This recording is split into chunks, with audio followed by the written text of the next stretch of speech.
Bonjour tout le monde, je suis un petit peu en retard sur celui-ci, j'en suis absolument navré, mais moi-même je voulais le voir depuis un bout de temps et j'ai malheureusement eu du mal à trouver le moment d'aller au cinéma pour le voir. Le Monde de Charlie, que j'ai vu donc du coup très récemment, excusez-moi, j'en profite pour me recoiffer un petit peu. Le Monde de Charlie est un film sur l'adolescence américaine. Vraiment, enfin, pour moi c'est typique américain parce que ce genre d'histoire à mon avis n'arriverait pas du tout à se transposer au milieu de l'éducation française. C'est l'histoire de Charlie qui est le nerd, le mec un peu bizarre du lycée, qui est pas trop ça appuie pas trop comme le font la plupart de ces films-là sur le côté souffre-douleur. C'est pas le mec qui va se faire constamment emmerder dans les couloirs, qui va se faire jeter par terre à tout bout de champ, qui va se faire tabasser, incendier, etc. Enfin, c'est pas. C'est un truc que j'ai d'ailleurs apprécié dans le film, c'est qu'il surjoue pas la carte du souffre-douleur. On sent que c'est pas le mec le plus apprécié de l'école, mais on n'en est pas non plus au truc bête et méchant qu'on voit dans beaucoup de films et dont on a quand même du mal, avec notre regard européen bien sûr, à penser que ça puisse vraiment être comme ça. Ça peut atteindre ce niveau-là en fait. Encore que les adolescents sont foncièrement des connards, donc je le sais, j'ai été adolescent, donc du coup voilà, c'est pas c'est possible, mais c'est vrai qu'on a du mal à y croire. Donc Charlie est un personnage un petit peu voilà étrange qui va se lier d'amitié avec le groupe des étranges. En gros, enfin c'est très simplifié, enfin de ceux qui sont différents. Il va rencontrer en fait un jeune homme, j'ai oublié le nom, Patrick. Il va rencontrer un jeune homme qui s'appelle Patrick, qui est le comment dire, le clown un peu de la classe, qui est celui qui,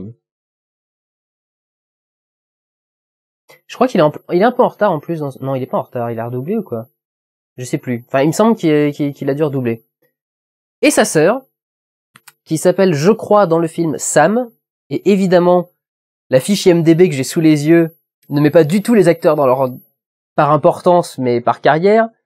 Donc du coup, elle est complètement hors de ce que je peux voir, donc je ne peux pas vérifier si elle s'appelle bien Sam sans sortir du cadre. Sam, qui est joué par Emma Watson, la fameuse Hermione de Harry Potter. Charlie est joué par Logan Lerman, je ne serai jamais souvenu de son nom, qui est l'acteur qui joue dans Percy Jackson et le voleur de foudre, qui avait également joué, alors lui par contre j'avais sorti sa biographie parce que je voulais voir un petit peu ce qu'il avait fait, qui a aussi joué dans Les Trois Mousquetaires, il jouait D'Artagnan, pas vraiment le meilleur rôle de son CV. Ultimate Game, ah oui, Ultimate Game c'était sympa ça, qui était un film sur une espèce de jeu de réalité virtuelle où en fait c'est un FPS mais avec des vrais gens qui existaient vraiment en fait. C'est un jeu où on contrôle la réalité. Alors c'est une espèce de puce qu'ils ont dans la tête, on peut contrôler voilà. Il jouait dans Le Nombre 23 aussi avec Jim Carrey. Donc Logan Lerman et Ezra Miller qui a joué dans We Need to Talk About Kevin, qui était un des très bons films de l'année dernière, film d'auteur. Enfin ouais, film indépendant américain plus que d'auteur. Film indépendant américain qui était vraiment très très bien, que j'avais adoré.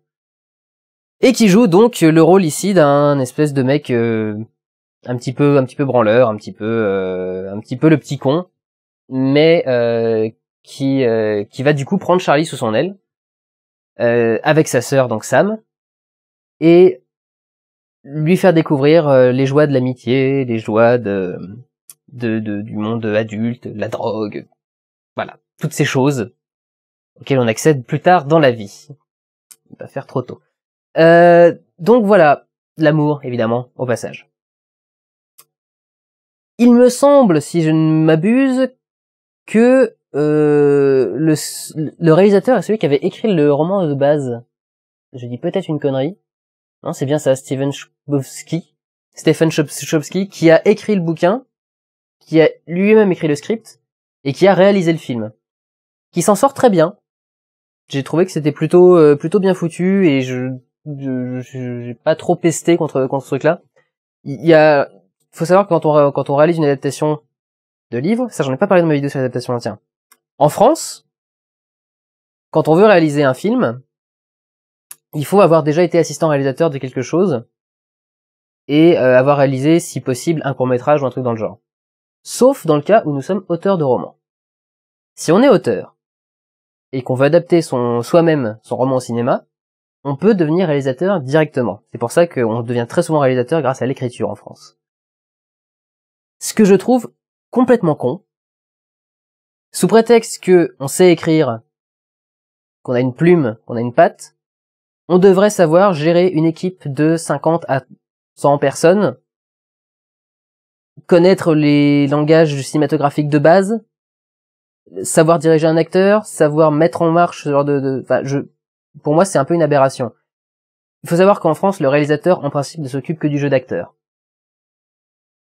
Et du coup, le reste, le côté technique, le côté même plus ou moins la mise en scène, grossièrement, est réservé à l'assistant réalisateur. Donc, ça, c'est très particulier. Et pour moi, c'est pas du tout logique qu'un mec qui a réécrit un bouquin puisse directement devenir réalisateur sans avoir fait une école.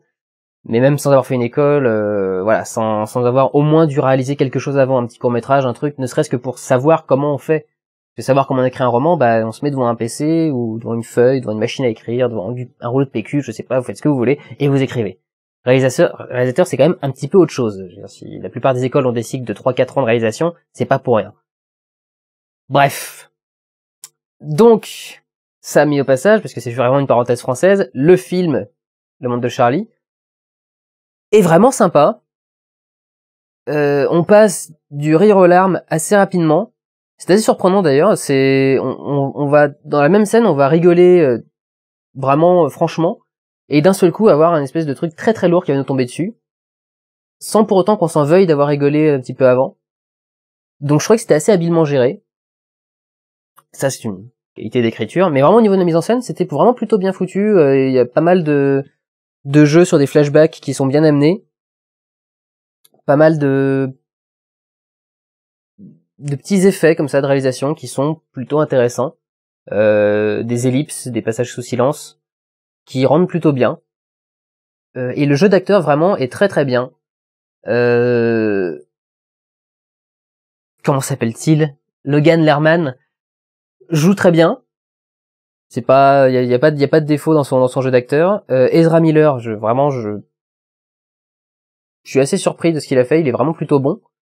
Et celle qui explose là-dedans, c'est Emma Watson, qui depuis les premiers Harry Potter est devenue actrice. Depuis qu'elle a commencé à jouer, elle est enfin devenue actrice avec les derniers films Harry Potter. Et vraiment dans celui-ci, elle est très très bonne.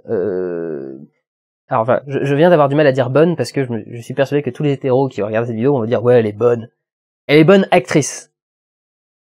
Elle a vraiment un jeu qui est en nuance, elle joue plus qu'avec ses sourcils comme elle le faisait dans Harry Potter au début. Enfin, voilà, elle avait un petit problème de palette d'émotions au départ. Elle a vraiment appris à devenir une très bonne actrice. Elle a un jeu qui est assez riche, qui est assez fort.